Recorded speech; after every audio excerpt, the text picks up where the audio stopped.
Welcome to the 7220sports.com Kickoff Show presented by the Brown and Gold. This show is also sponsored in part by Dickey's Barbecue Pit, YO Lotto, Papa Murphy's Pizza, Rocky Mountain Shirtworks, and Lovejoy's Bar and Grill. I think the best offensive performance we've had this year, and typically we've had a hard time with that defense, and so thought our offensive coaches came up with a great game plan.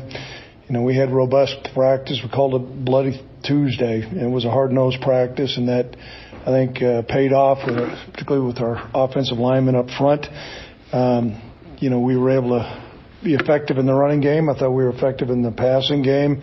It's great to have Harrison back there. He's a big-time threat. I think he had 191 yards. On defense, it was great to get 2 takeaways. So we were +2 in the turnover margin. And the kicking game is also proving to be an X factor for us. I mean, another week where we're blocking, which would be like a field goal, an extra point, turn it into 2 points. And there was times during the course of the game I thought our defense was very disruptive. However, there was other times I thought we started a little slow, and I thought we finished a little sloppy. So the bookends need to improve this week. But nonetheless, it was great to come up with a conference win. And like I said, I think Coach Gonzalez has got that program heading in the right direction. They're better. They're a more complete football team, and we were happy to come up with a win. That was Craig Bohl. I'm Cody Tucker, joined in studio as always by Jared Newland. The Wyoming Cowboys have a gigantic game tonight, a gigantic opportunity against the Fresno State Bulldogs, the number 24 unbeaten Fresno State Bulldogs inside War Memorial Stadium. Kickoff slated for 6 p.m. This game is on Fox. Not FS1, not FS2, Fox, the big one. Still, get to the stadium. Get in your seats. Please. I took that right out of your mouth, didn't I? I'm sick of these excuses. It's too cold. It's going to be 60 at kickoff. Yeah, perfect. And, it might drop into the high 40s by the end of the game, but put a coat on for crying out loud. And hunting season, quit using that excuse. Doesn't start till the next day. Quit hunting. Quit hunting. If I hear one more guy talk to me about elk camp and how I listen to the Wyoming game at elk camp, I'm going to freak.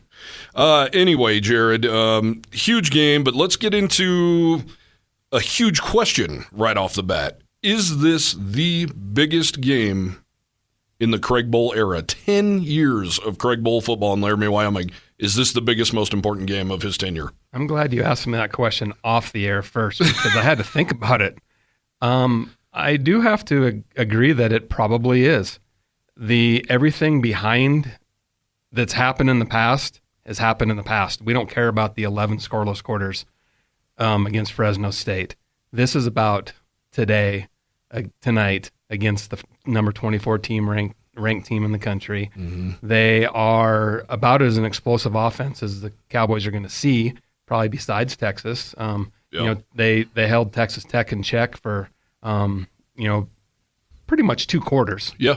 And they held Texas in check for 3 quarters. This defense is capable of doing it, and this is definitely the biggest game in the Craig Bohl era just because of what's on the line and what's to come. Yeah. I mean, the Air Force Falcons, 2.5 hours down the road, are up next. And they're on an off week, and they'll be watching the Wyoming Cowboys and Fresno State Bulldogs. Yep. I think it's the biggest. I was posed this question by a fan earlier today. My knee-jerk reaction was to say, oh, come on. But once you really think about it, yeah. 2016 obviously is where my head went. Boise State beating them in Laramie, beating a number 24, I believe, ranked San Diego State team in the home finale that year. But did anybody really expect in 2016 for the Wyoming Cowboys and this new quarterback named Josh Allen to do what they did and punch their ticket to a Mountain West title game? As the season went on, each game got bigger, of course. We saw that. We all witnessed it. The championship game, maybe, other than this game, might be posed as the biggest game. I just think they were playing with house money to even be in that championship game in the first place, because we're going to talk about it, but Bohl has an opportunity right today to even his record at 500. Well, most people might go, oh, wow, congratulations. He completely revamped this program. He had 2 wins in his second year, 4 wins his first year. That was a monumental hill to climb back to get to 500, and that can't be understated, I don't think. And I believe that there was the majority of the fans out there probably wanted Craig removed within the last couple years. Yeah. And maybe some still do. Who knows? Because he's not at that over 500 and he hasn't won the big one. Yeah. He hasn't got to 10 wins. He hasn't got to 9 wins. I just don't think he's won enough of these big games. They've pulled off the non-conference stuff against Missouri and against Texas Tech, which is great. But when it comes to huge in-conference games, they've won once against Boise State. They've struggled against San Diego State. They've obviously struggled against Fresno State. And the one win they do have over Fresno State in the bowl era was completely out of left field in 2015 when Brian Hill went nuts in Fresno. I remember that game thinking, this is going to be ugly. And nobody even knew who Brian Hill was. Right. And it was like, who is this kid? Yeah. And over 200 yards rushing. 100 yards receiving. Yeah, it was over 300 yards total offense, right? Yeah. Or close to it. And, yep. I mean, he gashed that defense.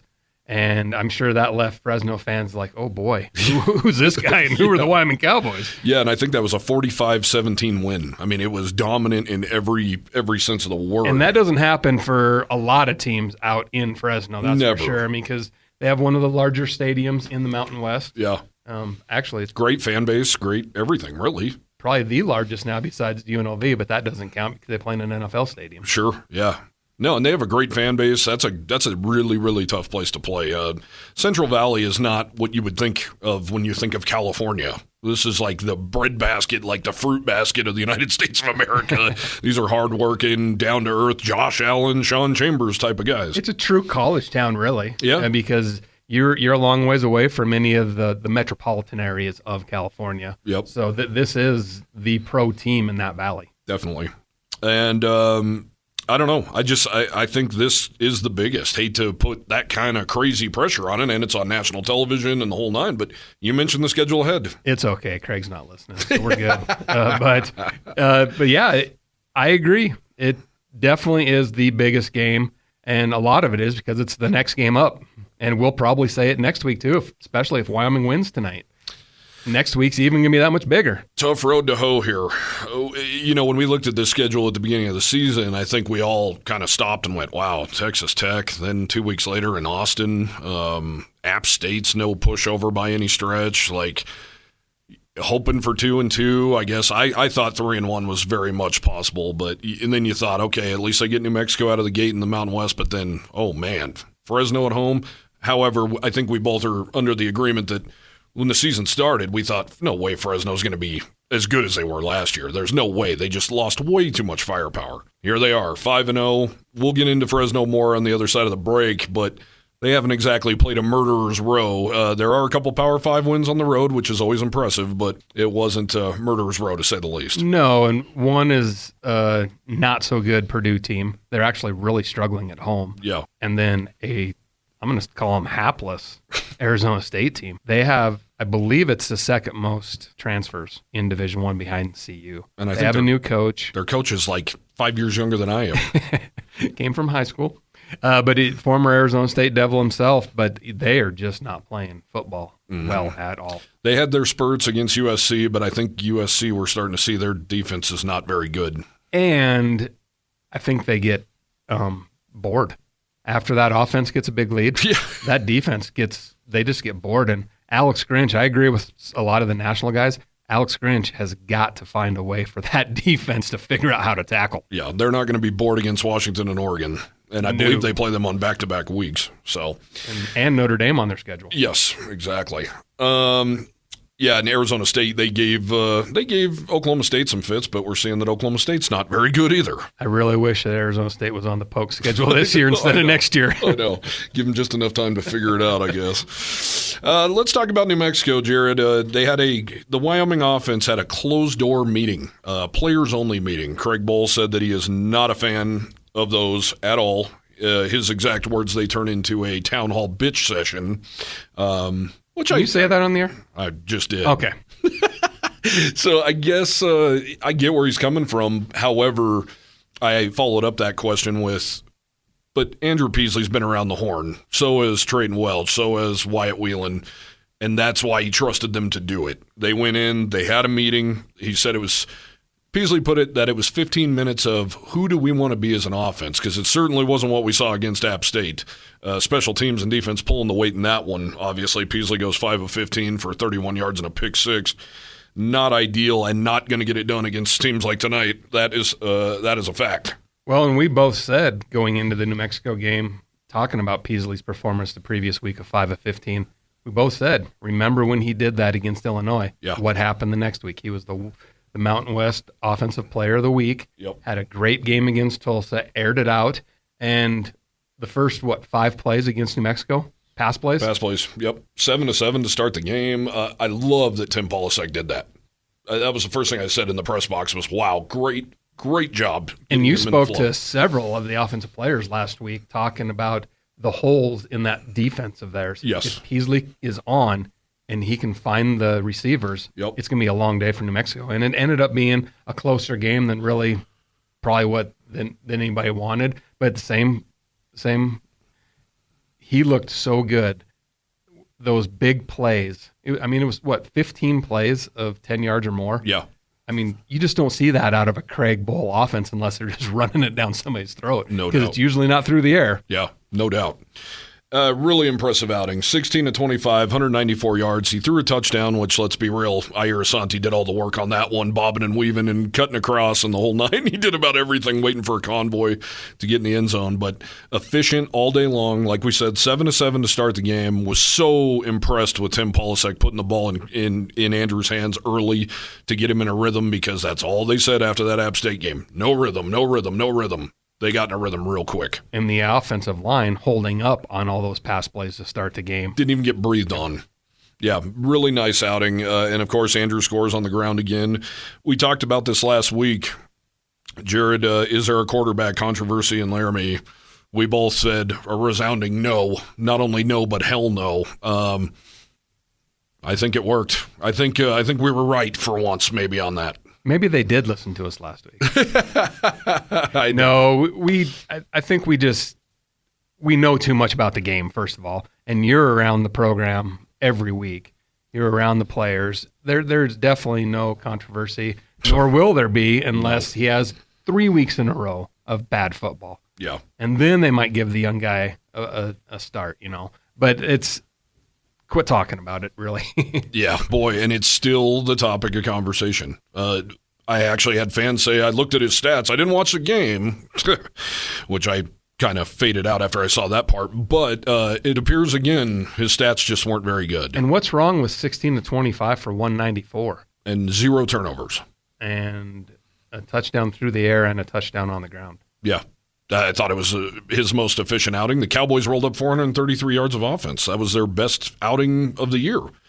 Harrison Whaley, once again, incredible outing. That's all Andrew needs to do. Sometimes I wish this was a call-in show so people like that could call in and we could put them in their place. Yeah. I didn't listen to the show, but I should have called. Let's hear Jair Asante. He had the big 66-yard touchdown reception. Asked him about Andrew Peasley's bounce back. The wide receiver, the transfer from Holy Cross, was not surprised whatsoever to see Andrew Peasley bounce back against the Lobos. Andrew Peasley's a special person, a special player, special father now. But, never did anyone in our locker room doubt this guy, right? You guys saw that first game. That was my first time seeing Andrew play in person, and just to see that toughness and, again, just that relentless effort and ability to throw his body on the line as a quarterback. The stigma of quarterbacks not being able to take hits, and that's just not who Andrew is. Just a fierce leader, somebody you could always talk to, and just a person that people can get behind. So you already knew that the last game, and we're not going to put all that on him, right? It's a team game. We were not at our spots, not at our depths, not on time, stuff like that. So it's super easy for everyone to just put it all on Andrew. And I think that he does a great job of taking that. I think that's what you do as a quarterback. Those guys have a special connection. I know Jair Asante told me right off the bat, Andrew Peasley would come meet us on Saturdays during the summer because those guys didn't get here. Him and Devin Body Jr. didn't get here until June. And Andrew Peasley's a married man now. He's got a baby. He's got a 2-month-old son. Yet he was taking those Saturdays to go out and throw with those guys. He invited them to the baby shower, the whole nine, made them feel comfortable right off the bat. And, I talked to several guys. I don't need to play all these audio clips of guys who are sticking up for Andrew Peasley. They've done it from day one, and they mean it. And I just thought that was really good stuff from Meyer Asante, talking about his quarterback and what he means to this team and what he means to him. So there is no quarterback controversy. You don't need Andrew Peasley to go nuts and throw for 300-400 yards, especially when you have a guy like Harrison Whaley in your backfield. 191 rushing yards, and he actually got caught from behind, or he would have been 200 in his third outing as a Wyoming Cowboy. And I hope he is right that that'll never happen again. I think he is. You could tell that he was so frustrated. But he was running into the video board, so he saw that guy coming because he told us he looks at the video board. Yeah. That guy was quicker than he thought. And, I mean, that was a definition of a shoelace tackle. It sure was, man. Wow. Credit to that dude. He kept coming, man. Yep. He kept on, and that looked like a lost cause, but incredible outing. This guy is really special. Craig Bohl talked about, obviously they've had a lot of special running backs, but he talked about guys that are, the 12-yard, the 13-yard, the 15-yard hitters. We saw Valladay bust a couple here and there. We saw Brian Hill bust a lot. But the other guys, the Sean Wicks, the Nico Evans, guys like that, Titus Wynn, they'd bust some here and there, but mainly they were just kind of the sledgehammer type that were getting you the 12 and 15-yard pickups, the 8-yard pickups that really break the back of a defense. I don't know if they've had a home run hitter quite like this. Not this often, that's for sure. And his vision of not only just the hole itself, I mean, he finds the hole to where you can see some of the other running backs, they might run into that same hole, but they're not getting through them because they're hesitating before they pop that hole, get to that hole, and pop the run. Yeah. Whaley's vision is not only of just at the line of scrimmage. He's already looking downfield to see where he can make that next cut, make the guy miss. And you saw that on his 40-some yard run because it was supposed to go the other way. Yeah. He cut it back, and he actually was going to put his shoulder down on a guy, and the guy, let up. He didn't want anything to do with it. And then he was like, oh, this is a touchdown then. Because I watched the replay of it, and I was like, because I was on the other side, so the players were in my way. I couldn't really see all the way through on who had an angle at him. That replay, a guy just is like, I'm not gonna try.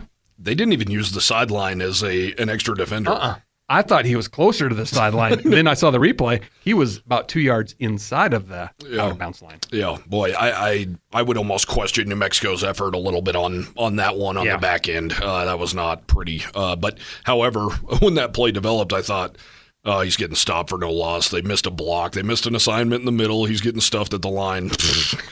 Forget it. He went around the edge, and, man, he just dusted down the sideline. He's a sweet running back, man. He's something special, and that's such a get, especially with the injury, to McNeely going into the season and so forth. Yeah. We don't even talk about that, do we? No, not right now. DQ James kicked off the team. DeWyan McNeely, the presumed starter, tears his ACL. Yeah. We don't talk about that. I do want to give Danny Gonzalez in New Mexico a lot of credit. Absolutely. This is a different New Mexico Lobo team, and they're going to win some games down the stretch here. Yes. They are different, and I really give them a lot of credit on their game plan because it kept the Cowboys on their toes the entire game, all the way to that last touchdown they scored. Yeah. They were doing different things. The mix-ups of quarterbacks, they do different things on the field, and I give them a lot of credit, and they got some guys now that can do some damage in the rest of this season and years to come, probably. That first drive was about as impressive as it gets. There was nothing stopped at the line. It was like 5 yards, 8 yards, 10 yards, 12 yards, and that touchdown pass Dylan Hopkins threw was money. And it's a little bit concerning as a Wyoming fan that we've seen that now 2 games in a row where the opposing team goes down really effortlessly and scores on their first drive. It's not a field goal, it's a touchdown. Yeah. And that is something that Wyoming is going to have to do better, especially tonight and next week for sure, is stop the opposing team on the first possession. Yeah, and that's something I wanted to kind of ask you about, Jared, here with Fresno State on deck. What are some things you're still worried about with this Wyoming team?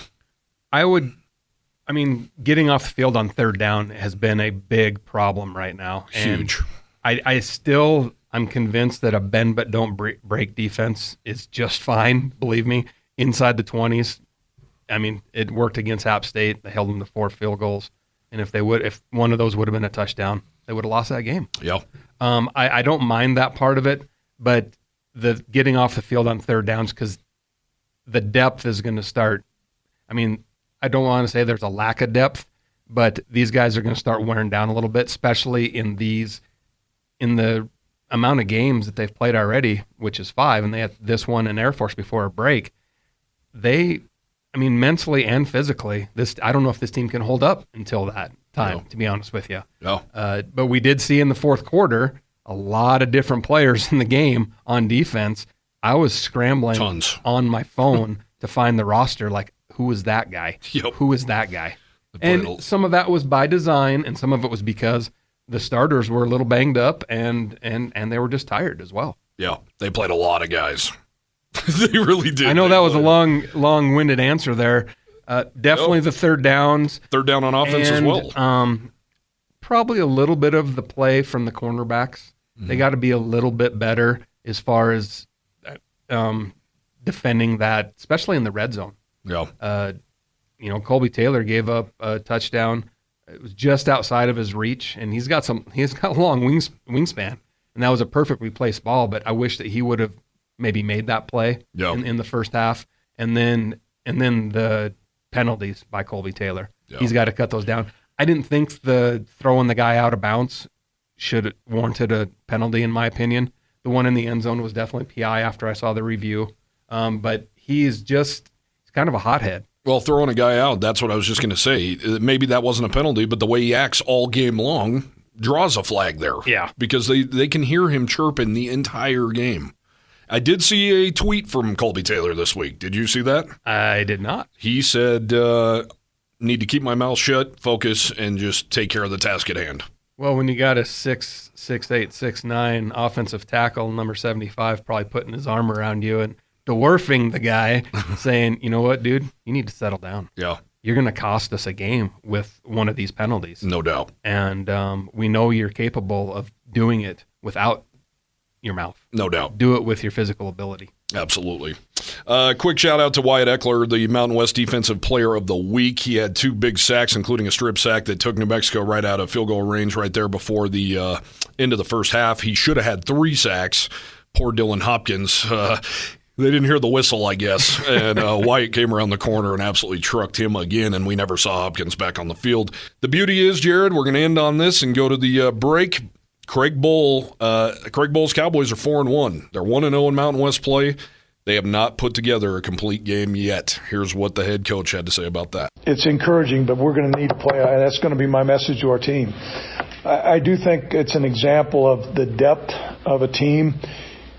Usually we've won 2 out of the 3 phases, and that's been enough to win. It wasn't good enough to beat Texas. But it's encouraging to sometimes not win by style points and be pretty. Certainly the App State game was like that. And then this last week was like that as well. I mean, we were not on point on defense. And, typically the week before, I don't think we're on point offensively. And then what happens is guys who are self-starters and competitors realize they got to up their game. Now we got to get all 3 things in sync. So, yeah, it's encouraging. I just wish we were playing in all 3 phases. But, who knows? Saturday's our time.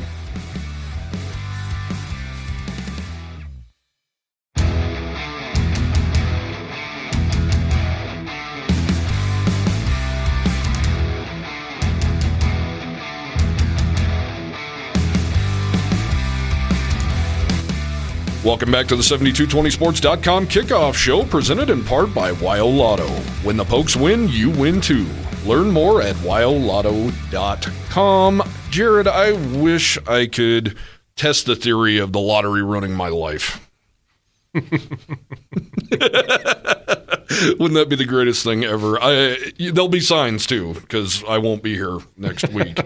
If I do, I'll be. Well, there was another $1 million winner in the state of Wyoming. I saw in Cheyenne. Yeah. Yeah, at a gas station I never go to. I know. It's on the other side of town from where I'm at, so dang it. There will be signs, though, like Cody Tucker Field at War Memorial Stadium. You know that you're going to have to win more than just $1 million. I'm talking about the big one. The big one. Take home's going to have to be $100 million. I'm the kind of idiot, though, that if I won like $4,000, I'd call our boss and be like, I'm done. I quit. I'll make this last. You don't know how to do finances very well, do you? No, I don't. Wyoming Cowboys hosting the number 24 Fresno State Bulldogs tonight. Huge game between old friends Craig Bull and Jeff Tedford. Have to say it. Cowboys are on a 4-game losing streak against the Bulldogs here. They've been outscored 87-10 in that stretch. They're on 11 scoreless quarters right now. It has not been pretty against Fresno State. However, you have to preface this. That Cowboys team last year walking into Fresno, we knew. They said the right things. We're playing for pride, all that, but we knew. Not to mention the injury report was an absolute mash unit. Well, coming off a game they should have beat Boise State, at least gone into overtime with Boise State. Yes. Just a huge downer that what happened at the end of the game happened. And Peasley said it this week. He goes, we really didn't want to be there. Mm-hmm. He goes, yeah, we did. We said all the right things. We prepared. But did we really prepare? No. Yeah.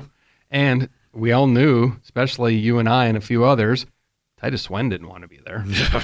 We knew what was going to come with that, and it did. The hammer did fall the following week, and you could just tell in his running that he didn't want to be there, and the offensive line wasn't blocking very well. But 2 blocked punts. I just want to put all that behind. Yeah. I don't want. Yes, is it in the back of the players' minds? The non-scoring is the way they got beat. Probably not as much, but they definitely want to get some points. And I honestly think that the Cowboys are going to come out, especially in that first series, like they did against New Mexico, and do whatever they can to march down that field and put points on the board. The monkey's off their back the rest of the game, then they can go out and play football. The key might be not letting Fresno State go down the field. Well, yeah, we already talked about that. Here's Andrew Peasley himself talking about that matchup with Fresno State last year and kind of the feeling he still has going into this one. Yeah, I'm going to enjoy this win for 24 hours. It's our 24-hour rule. We're coming tomorrow, ready to work. Obviously, I'm a little salty about last year. You know, we had a tough loss against Boise, and then we kind of all showed up to Fresno not really wanting to play. And that was including myself. I don't think we executed at all that game. And so we got to have an edge to us. We got to be on our stuff this week at practice and prepare well. And we got to be a good offense, and our defense got to play good too. They're a good football team. He's a little salty about this one. I'll tell you another guy who's salty is Wyoming's left tackle Frank Crum. Here's what he had to say about facing the Fresno State Bulldogs and how this is one of the biggest games of his career, and that's saying something. He's been here for 6 years. Here's Frank Crum. No, seriously, we haven't scored a point. I don't know what's the scoring total on. Have we scored on them in 2 years? 11 quarters. Yeah, that's unacceptable, and I think there's a sense of want to and let's get after these cats right away. But, you know, we don't want to mess around with these guys, and I know they're perceived as the top dog in the conference right now, and here's the thing. They got to come to Laramie, Wyoming and come through us, and we're going to give them our best shot, and I know they're going to do the same. So I'm really excited for this matchup, but no, we can't. We've laid an egg or been uninterested for the past 2 years with these guys. That's not the case. We're going to give them our best shot. Yeah, Frank Crum put it pretty bluntly. They were disinterested. And he also talked about that game in 2021, saying flat out they laid an egg. And we've talked about this a lot, Jared. 2021, keep going back to that season because that's when the Cowboys were picked to finish second in the preseason polls, and it looked like they had studs across the board. The wheels were wobbling hard during that 4-0 start. They were. I think we all felt it. Escaped UConn. Escaped Montana State at home against Brent Vegan in the opener. Yeah, it wasn't – this team would kick that team's ass, bad, in my opinion. Yes, bad. So this is – we said in the first half hour, this is the biggest game in the Craig Bowl era. And these Cowboys are mature enough, and that's why he allowed them to have a players-only meeting. Like you said, these guys are well-led, and they're well-prepared. And I talked to you before we went on the air to say, can these guys keep getting up week after week after week? Because each game just gets to be bigger and bigger and bigger. This is a team, I think, that can handle that. I think so too, but it also scares me when I hear words from Andrew Peasley like, we came out flat before the App State game, and it was like none of us wanted to play. What? But that's when the players-only meeting kicked in the week after. And you are dealing with 18 to 22-year-old and sometimes a little bit older men, and it happens that way. Mm-hmm. It happens in the NFL. You see teams come out flat as can be, and it was like, how in the hell did they lose to that team? Yeah. I just think right now, I was asked by a couple of guys in Fresno yesterday on a show, boy, the excitement level's got to be incredible in Laramie right now. And in the state of Wyoming, that's all you got is the Cowboys. I'm not sensing that at all. I'm sensing prove it. That's like the best way to put it, in my opinion, is they need to prove it. Are people excited? Cautiously optimistic. However, the pessimism is so strong because we've been here before. We've seen this movie play out. Will it have a different ending? Yeah, and Craig Bowl-led teams have won big games. Don't get either one of us wrong here. Yeah. Missouri, huge win. Yeah. Texas Tech, huge win. Boise State, San Diego State. Those are, in my opinion, even bigger because they're conference games. Yeah. And the Boise game is obviously huge because it's the only time they've ever have beaten Boise. There's just not enough of them in a 10-year stretch, and I would even be willing to get rid of 3 years of Craig Bohl's career with COVID and the first 2 years. I mean, he completely changed the dynamics of Wyoming football. Totally agree. Those were lost years. There's a reason he's the highest paid coach in the league. And folks, we always forget Brett Smith didn't come back when he could have. That could have helped that transition along beautifully. And several other players, too, that just decided to hang it up. Yeah. Because back then, the transfer portal wasn't open, per se. They could still transfer, but they had to sit out a year. And Craig, flat out, his mantra was, those who stay will be champions. Yeah. And they were divisional champions. Yeah.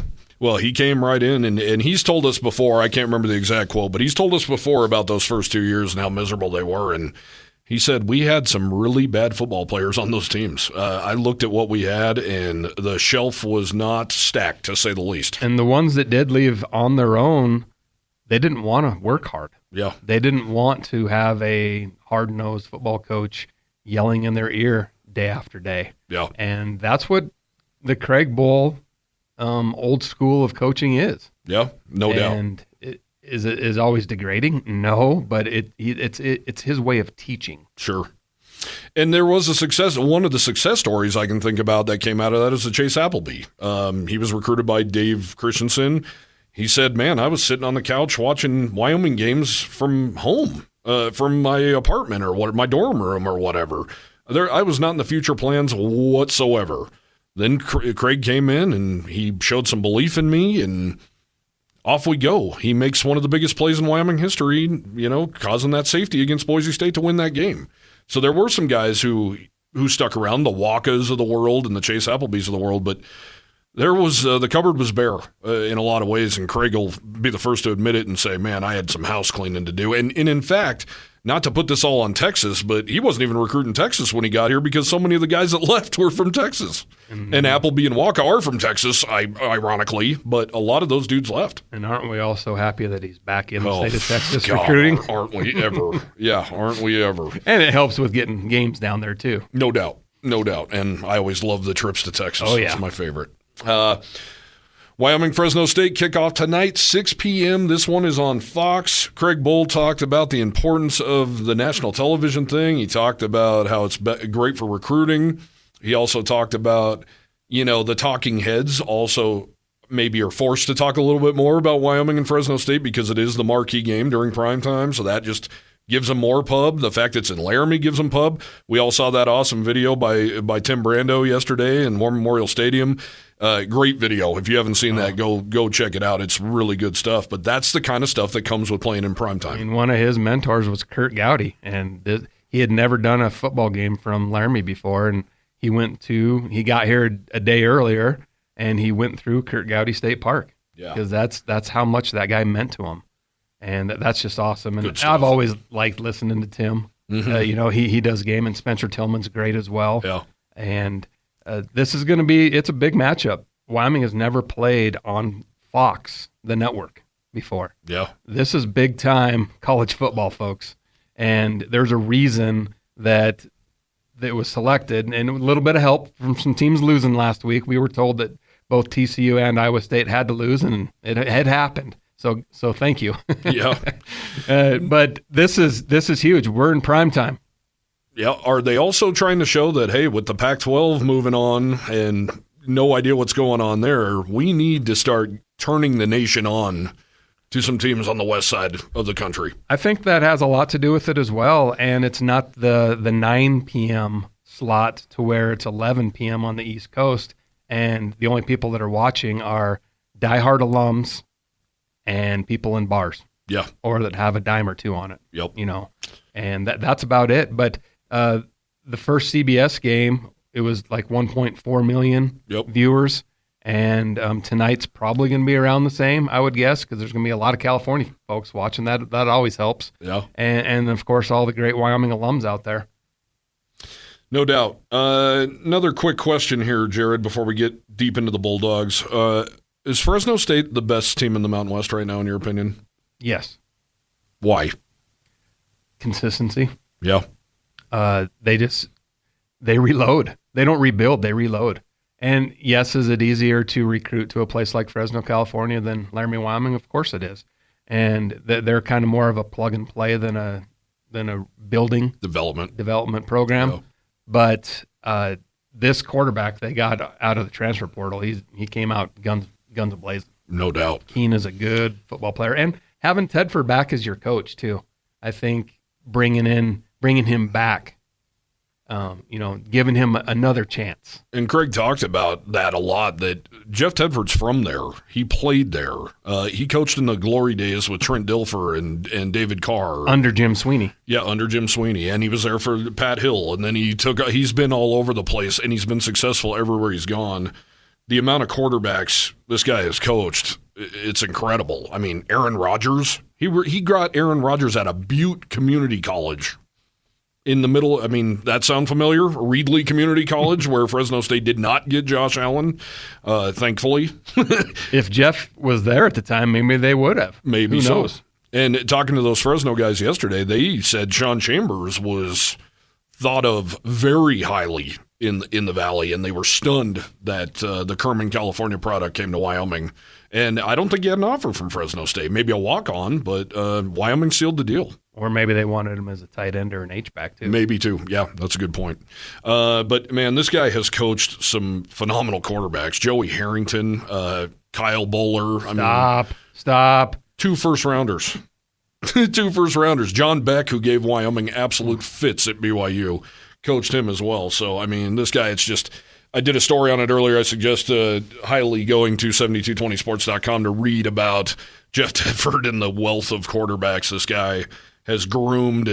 And that was when you only were recruiting quarterbacks at a high school or junior college. Now the transfer portal's wide open. And as you mentioned, Mikey Keene was a really good quarterback at UCF, a high-profile program, which is now in the Big 12. So he's come in, guns blazing, like you said already. The dude's got 1,400 passing yards, I want to say, already, and 14 touchdowns through 5 games. Pretty dang efficient, too. 136 and 197, 70%. 1474, 14 TDs, 4 picks. I mean, when I'm looking at the stat line, it looks like 2 law firms here. Keene, Gilliam, and Brooks versus Peasley, Whaley, and Asante. Who are you going to take? Who's going to defend you?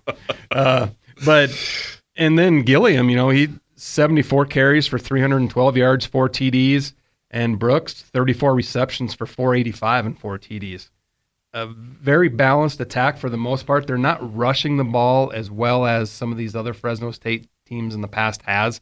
They're only rushing the ball for 120 a game, as to where the Cowboys are, rushing at 182 per game clip. Where Fresno, besides through the air, is kind of scary is their defense. They're only allowing 282 yards. And they played a Big Ten team, not a great Big Ten team. They played a hapless Arizona State Pac-12 team.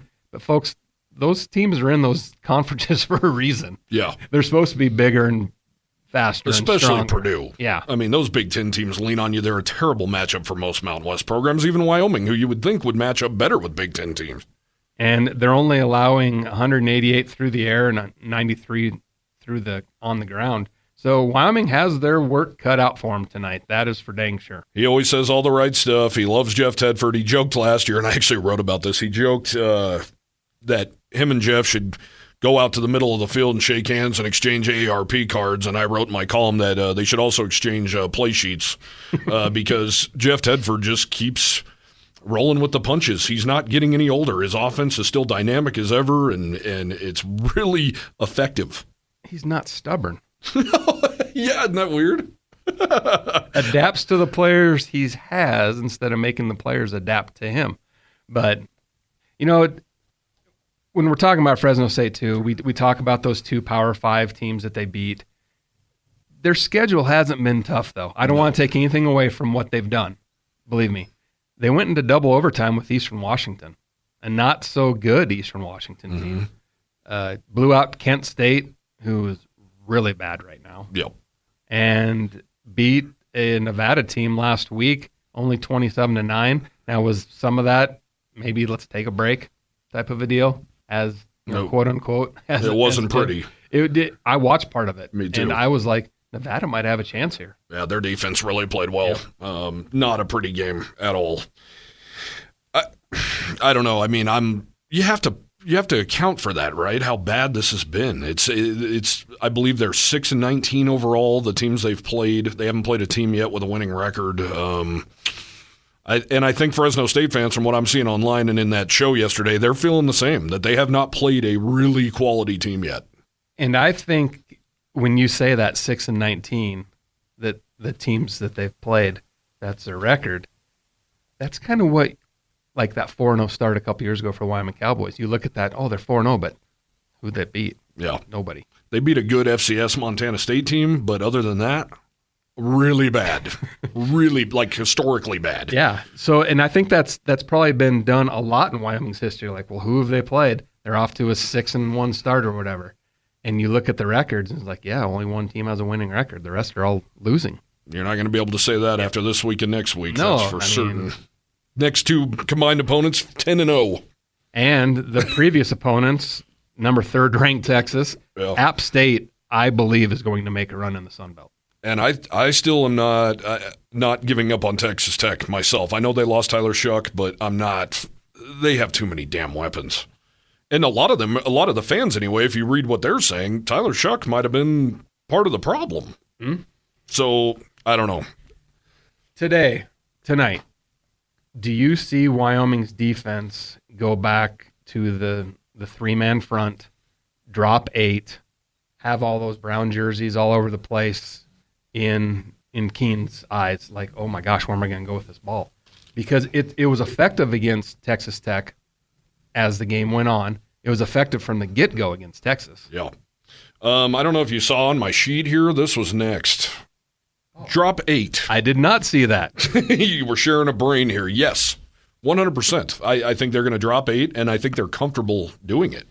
Will that mess with the pass rush a little? Absolutely. They're going to have to blitz a little more. However, with the injury sustained last week, it might be a godsend to only have 3 up front because we don't know if Sebastian Harsh is playing. We don't know if Braden Siders is playing.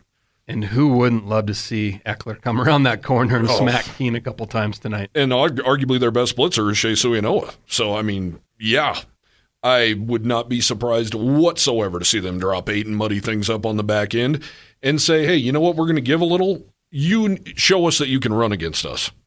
But I think they're really, I have no doubt Jay Savell could be going into this one thinking, beat us with the run.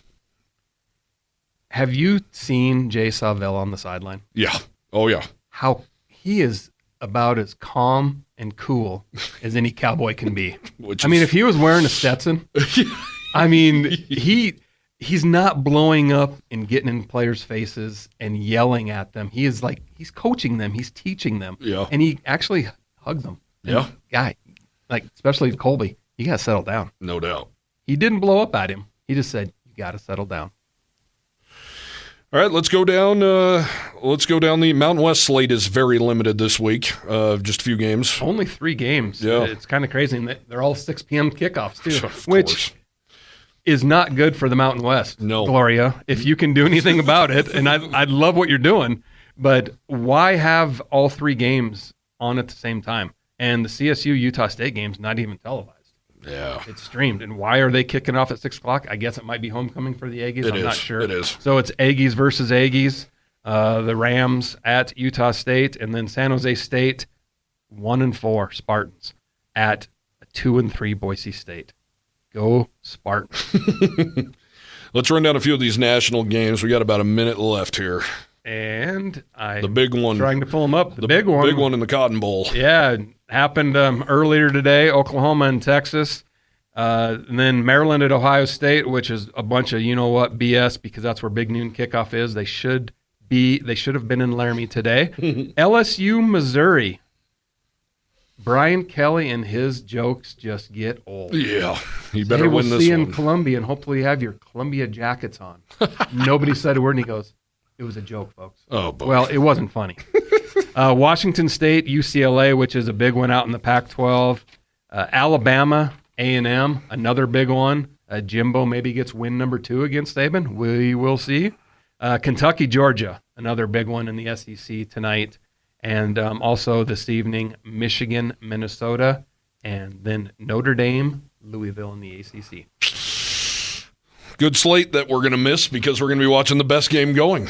Really excited for this one. Big game, big opportunity for Craig Bowl and the Cowboys. What do you see?